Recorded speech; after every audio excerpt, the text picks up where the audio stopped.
Is she willing to on the abortion language? Well, we've had good discussions about is a refundable tax credit a subsidy from the federal government or not? Is abortion really covered in the bill? I believe it is. Page 2070, it's very clear that abortion is, for the first time ever, a funded benefit by the federal government. So, I mean, we have those discussions back and forth, and then we go back and forth and say, they say, why are you doing this? I'm saying it's not me, it's the majority of my district, it's the majority of Americans, it's what the will of the House was when we ran our amendment last fall, is 240 to 194.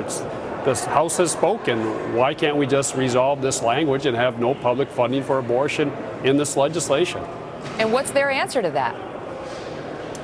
That they think the bill is fine and it doesn't provide public funding for abortion. I respectfully disagree with them on that issue, and we go back and forth a little bit. And I suggest different procedures, how we might be able to do it, and the answer will be, well, it can't get 60 votes in the Senate, or this can't happen, or that can't happen.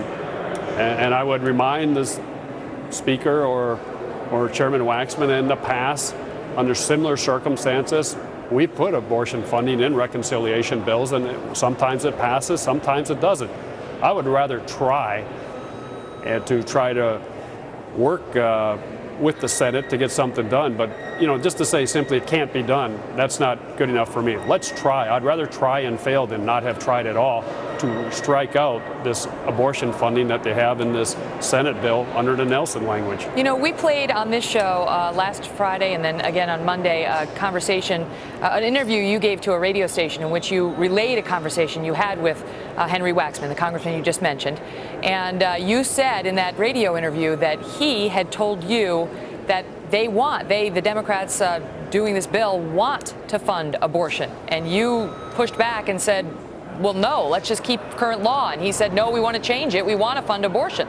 Is that what happened between you and Congressman Waxman? Well, I've had many conversations with many members, and we can agree on many parts of the bill. Then we get right down to it.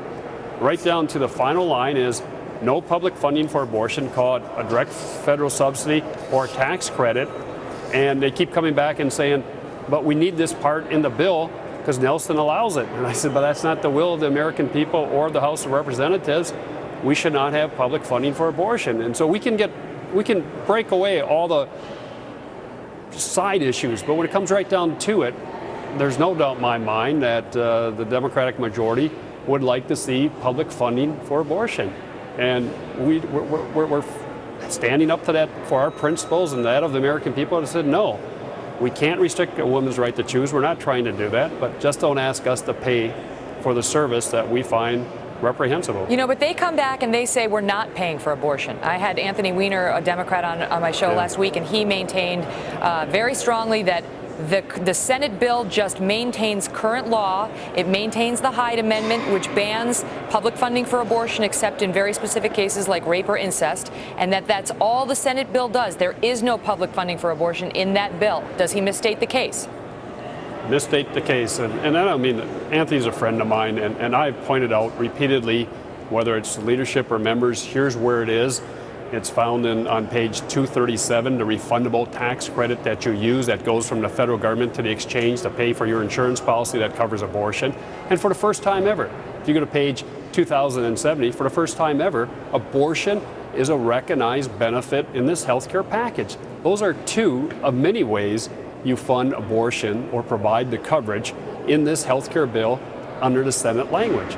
Remember, when we did our amendment in November, we struck all that language. It's very similar to Lois Capps' amendment. Lois Capps, the one who injected abortion into the whole health care debate.